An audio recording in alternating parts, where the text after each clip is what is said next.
মহান আল্লাহ রাব্বুল আলামিনের গুণবাচক নামের আমল কখনো বিফলে যায় না। পরীক্ষিত আমল পবিত্র বৃহস্পতিবার রাতে অথবা দিনে আমি গুনাহগার যে নিয়ম বলবো সে নিয়মে আল্লাহর গুণবাচক 5টি নাম মনে মনে পড়তে থাকুন। 11 জনের ফলাফল পেয়েছে, আপনিও ফলাফল পাবেন ইনশাআল্লাহ আজ্জা ওয়া জাল্লা। শুধু বিশ্বাস রাখতে হবে। প্রিয় দর্শক, পবিত্র বৃহস্পতিবার দিন অত্যন্ত গুরুত্বপূর্ণ দিন, সম্মানিত দিন, ফজিলতপূর্ণ দিন।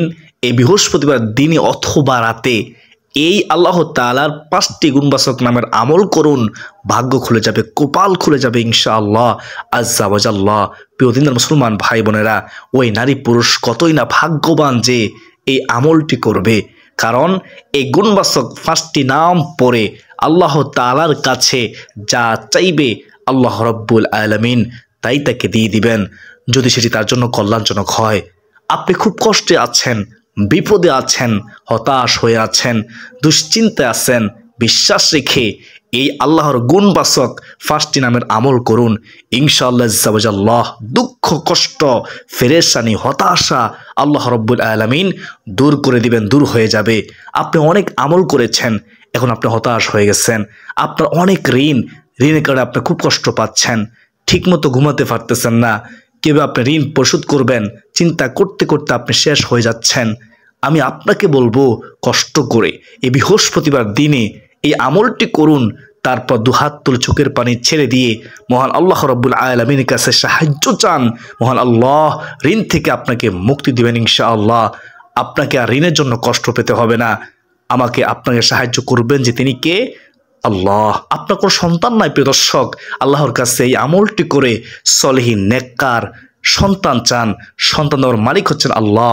আল্লাহ আপনাকে সলিহিন নেককার সন্তান দিবেন ইনশাআল্লাহ আজ্জা ওয়া জাল্লা।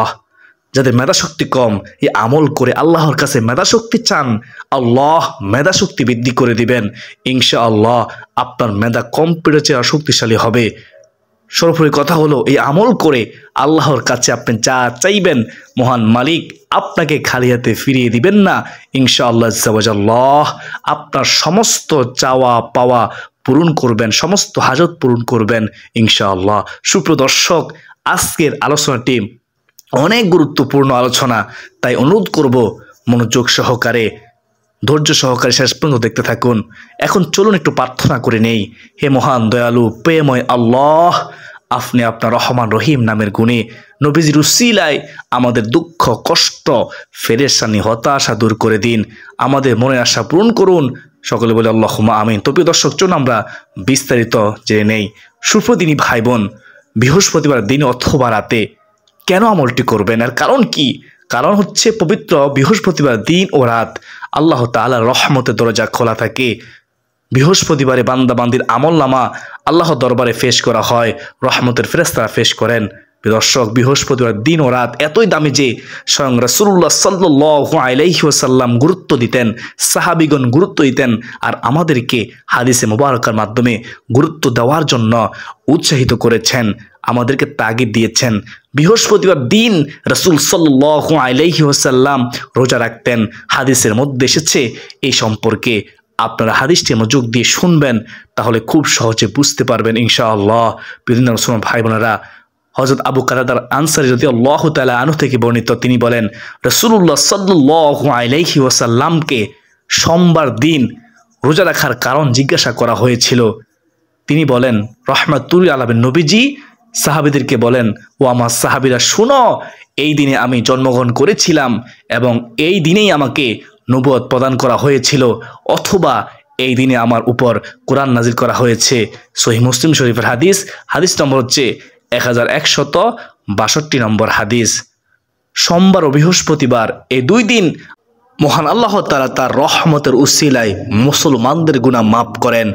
তবে এমন 2 জন মুসলমান যারা পরস্পর সম্পর্ক ছিন্ন করে, যতক্ষণ পর্যন্ত না তারা এই গুনাহ থেকে তওবা করে পুনরায় সম্পর্ক স্থাপন করবে, তারা এই ফজিলত থেকে বঞ্চিত হয়ে থাকবে, তাদেরকে ক্ষমা করা হবে না, নাউজুবিল্লাহ।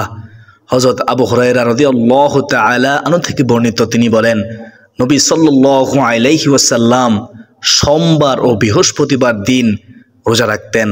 একদিন তাকে এর কারণ জিজ্ঞাসা করা হলো, হে আল্লাহ রাসূল সাল্লাল্লাহু আলাইহি ওয়াসাল্লাম, আপনি সোমবার ও বৃহস্পতিবার দিন রোজা রাখেন কেন? তিনি বললেন, আল্লাহ তাআলা সোমবার ও বৃহস্পতিবার এই 2 দিন প্রত্যেক মুসলমানের গুনাহ ক্ষমা করেন।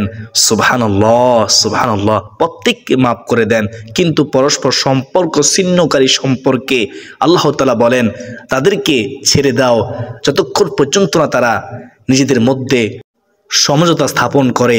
ইবনে মাজাহ 1740 নম্বর হাদিস।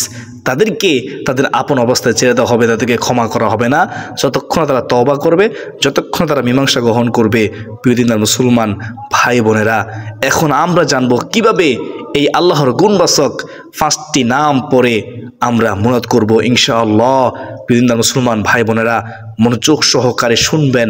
মনোযোগ সহকারে যদি আপনি না শুনেন তাহলে আপনি কিছু বুঝতে পারবেন না। প্রথম বৃহস্পতিবার দিন অথবা রাতে 2 রাকাত সলাতুল হাজত নামাজ পড়বেন। এখন শুনুন, 2 রাকাত সলাতুল হাজত নামাজ কেউ পড়বেন, কোনো নির্দিষ্ট সূরা আছে কিনা মনোযোগ সহকারে শুনুন। এই বিশেষ 2 রাকাত নামাজ স্বয়ং রাসূলুল্লাহ সাল্লাল্লাহু আলাইহি ওয়াসাল্লাম পড়তেন। রাসূলুল্লাহ সাল্লাল্লাহু আলাইহি ওয়াসাল্লামের বিশেষ কিছু প্রয়োজন হলে উত্তম রূপে ওযু করতেন। উত্তম রূপে ওযু করে এই 2 রাকাত সলাতুল হাজত নামাজ পড়তেন। নামাজের মাধ্যমে আল্লাহ রাব্বুল আলামিনের কাছে সাহায্য চাইতেন। প্রিয় মুসলমান ভাই বোনেরা, প্রত্যেক নবী রাসূল এরকমটাই করতেন। উত্তম রূপে ওযু করে নামাজে দাঁড়িয়ে যেতেন। নামাজের মাধ্যমে সিজদার মাধ্যমে আল্লাহ রাব্বুল আলামিনের কাছে সাহায্য চাইতেন। অত্যন্ত দামি এই 2 রাকাত নামাজ।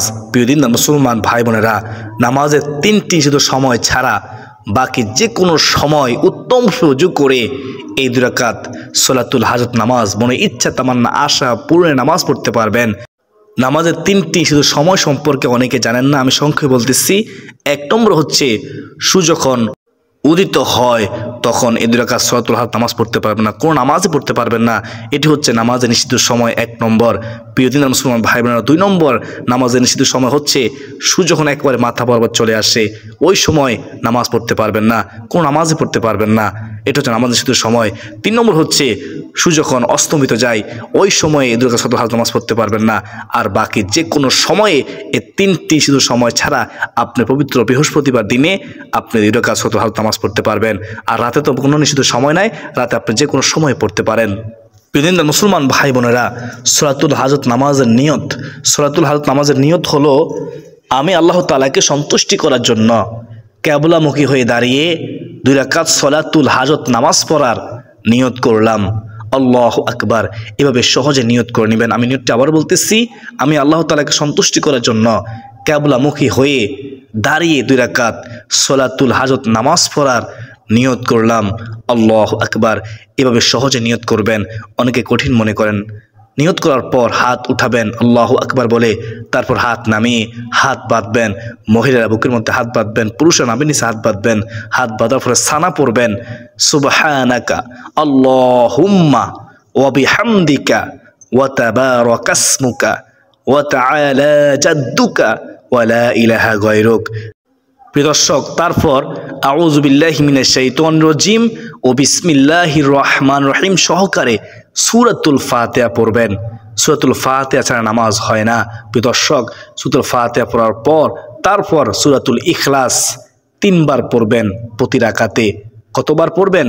সূরাতুল ইখলাস 3 বার পড়বেন 2 রাকাতের মধ্যে। আপনি চাইলে অন্য যে কোনো সূরাও পড়তে পারেন, নির্দিষ্ট কোনো সূরা নেই, তবে এই নিয়মে পড়লেই ভালো হবে। সূরা ইখলাস প্রতি রাকাতে, সূরা ফাতিহার পরে 3 বার পড়বেন। প্রিয় দিনদার মুসলমান ভাই বোনেরা, নামাজ পড়তে হবে মনোযোগ সহকারে, নামাজ পড়তে হবে খুশুখুদুর সাথে, নামাজ পড়তে হবে ধীরস্থির সাথে। তাড়াহুড়ো করবেন না। মনে রাখবেন, এই নামাজের জন্য নির্দিষ্ট কোনো সূরা নেই, নির্দিষ্ট কোনো নিয়ম নেই, তবে নামাজ পড়তে হবে মনোযোগ সহকারে। আমরা অন্য সময় যেমন নফল নামাজ পড়ি, ঠিক সেভাবেই সলাতুল হাজত নামাজ মনে ইচ্ছা আশা পূর্ণ নামাজ পড়ে নেব। প্রিয় মুসলমান ভাই বোনেরা, অনেকে রুকু থেকে যখন উঠে সোজা হয়ে দাঁড়ায় না, 2 সিজদার মাঝখানে সোজা হয়ে বসে না। অবশ্যই আপনি 2 সিজদার মাঝখানে সোজা হয়ে বসবেন, রুকুতে সোজা হয়ে দাঁড়াবেন। এটি ওয়াজিব। ইচ্ছে তরক করে নামাজ বাতিল হয়ে যায়, আর অনিচ্ছিত করলে সাহস দিলে নামাজ সহি হয়ে যায়। তো অবশ্যই ওয়াজিবের প্রতি লক্ষ্য রাখবেন। প্রিয় মুসলমান ভাই বোনেরা, এই নিয়মে 2 রাকাত সলাতুল হাজত নামাজ শেষ করে তারপর এই গুণবাচক আল্লাহর 5টি নাম মহাব্বতের সাথে পড়বেন। আল্লাহর গুণবাচক নাম 1 নম্বরে হলো ইয়া রহমানু। ইয়া রহমানু, এই নামটি 5 বার পড়বেন। এভাবে পড়বেন, খেয়াল করুন, ইয়া রহমানু ইয়া আল্লাহ, ইয়া রহমানু ইয়া আল্লাহ, ইয়া রহমানু ইয়া আল্লাহ, ইয়া রহমানু ইয়া আল্লাহ। তারপর 2 নম্বর আল্লাহ তাআলা গুণবাচক নাম হচ্ছে ইয়া গফফারু। ইয়া গফফারু এই নামটি 5 বার পড়বেন। এভাবে পড়বেন, ইয়া গফফারু ইয়া আল্লাহ, ইয়া গফফারু ইয়া আল্লাহ, ইয়া গফফারু ইয়া আল্লাহ, ইয়া গফফারু ইয়া আল্লাহ, ইয়া গফফারু ইয়া আল্লাহ। তারপরে 3 নম্বর আল্লাহ তাআলা গুণবাচক নাম হচ্ছে ইয়া করিমু ইয়া আল্লাহ, ইয়া করিমু ইয়া আল্লাহ। এই নামটিও 5 বার পড়বেন, ইয়া করিমু ইয়া আল্লাহ, ইয়া করিমু ইয়া আল্লাহ, ইয়া করিমু ইয়া আল্লাহ, ইয়া করিমু ইয়া আল্লাহ। প্রিয় দর্শক, তারপরে 4 নম্বর আল্লাহ তাআলা গুণবাচক নামটি পড়বেন 5 বার, ইয়া রাজ্জাকু, ইয়া রাজ্জাকু। এই নামটি 5 বার পড়বেন, এও পড়বেন, মুহাব্বতের সাথে পড়বেন, ইয়া রাজ্জাকু ইয়া আল্লাহ, ইয়া রাজ্জাকু ইয়া আল্লাহ, ইয়া রাজ্জাকু ইয়া আল্লাহ, ইয়া রাজ্জাকু ইয়া আল্লাহ, ইয়া রাজ্জাকু ইয়া আল্লাহ। প্রিয় মুসলমান ভাই বোনেরা, এগুলো 4 নম্বর। 5 নম্বর আল্লাহ তাআলার গুণবাচক নাম হলো ইয়া জাল জালালি ওয়াল ইকরাম। এই নামটি আপনারা 5 বার পড়বেন, ইয়া জাল জালালি ওয়াল ইকরাম, ইয়া জাল জালালি ওয়াল ইকরাম। এটি হচ্ছে ইসমে আজম। ইসমে আজমের মাধ্যমে নবীজি বলেছেন, দোয়া করলে আল্লাহ তাআলা দোয়া ফিরিয়ে দেন না। এই দোয়াটি বেশি বেশি করে পাঠ করার কথা নবীজি হাদিসের মধ্যে বলেছেন। আশা করি সকলে বুঝতে পেরেছেন। সুপ্রিয় দর্শক, আল্লাহর গুণবাচক প্রত্যেকটি নাম 5 বার করে পড়ার পর 100 বার দুরূদ শরীফ পড়বেন, সাল্লাল্লাহু আলাইহি ওয়াসাল্লাম, সাল্লাল্লাহু আলাইহি ওয়াসাল্লাম। দুরূদ শরীফ পড়বেন সম্মানের সাথে, দুরূদ শরীফ পড়বেন মুহাব্বতের সাথে। মনে রাখবেন, দুরূদ শরীফ না পড়লে আমার আপনার আমল, দোয়া আসমান ও জমিনের মধ্যবর্তী স্থানে ঝুলন্ত অবস্থা থাকবে। যখন দুরূদ শরীফ পড়ব তখনই আল্লাহ তাআলা আমাদের দোয়া ও আমল কবুল করবেন। আর যদি দুরূদ শরীফ না পড়ি, আমাদের দোয়া আমল কবুল করবে না। প্রিয় মুসলমান ভাই বোনেরা, তারপর 100 বার আস্তাগফিরুল্লাহ, আস্তাগফিরুল্লাহ, আস্তাগফিরুল্লাহ পড়বেন। তাড়াহুড়ো করবেন না, বেশিক্ষণ সময় লাগবে না ইনশাআল্লাহ। আমি নিজে আমলটি করি।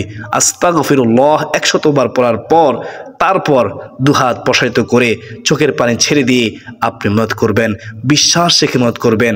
অনেকে মত করার সময় এদিক সেদিক তাকায়, হাতের মটকা ফুটায়, যার কারণে দোয়া কবুল হচ্ছে না, সে নিজেও বুঝতে পারতেছে না। অমনোযোগী ব্যক্তির দোয়া আল্লাহ তাআলা কবুল করে না, হাদিসের মধ্যে আছে। তা আমাদের উচিত হবে আদবের সাথে মনোযোগ সহকারে, বিশ্বাস রেখে, কিন রেখে, দৃঢ় আশা নিয়ে আল্লাহ তাআলার কাছে সাহায্য চাইতে হবে, মুনাত করতে হবে। আল্লাহ তাআলার কাছে চাইলে আল্লাহ তাআলা খুশি হয়। 2 হাত প্রসারিত করে কোনো বান্দা যখন হাত তোলে, নবীজি বলেছেন সে হাত খালি হাত ফিরিতে আল্লাহ তাআলা লজ্জাবোধ করেন। সুবহানাল্লাহ। প্রিয় মুসলমান ভাই বোনেরা, চাওয়ার মতো চাইলে অবশ্যই আল্লাহ তাআলা আমাদের দোয়া কবুল করে মনে আশা পূরণ করবেন। আমাদের দুঃখ কষ্ট পেরেশানি হতাশা দূর করে দিবেন, আমাদের অভাব দূর করে দিবেন, ঋণ পরিশোধ করার তৌফিক দিবেন, বিপদ আপদ দূর করে দিবেন ইনশাআল্লাহ। আল্লাহ তাআলা আমাদেরকে বুঝার মানার আমল করার তৌফিক দান করুন। সকলে বলি আল্লাহুম্মা আমিন। সুপ্রদিনী ভাই বোন, আশা করি সকলে বুঝতে পেরেছেন। আলহামদুলিল্লাহ। আমি মনে করি যেহেতু আজকের ভিডিওটি অনেক গুরুত্বপূর্ণ ছিল, তাই ভিডিওটি শেয়ার করে দিবেন ইনশাআল্লাহ আল্লাহ। সবাই জানবে, শিখবে, আমল করতে পারবে।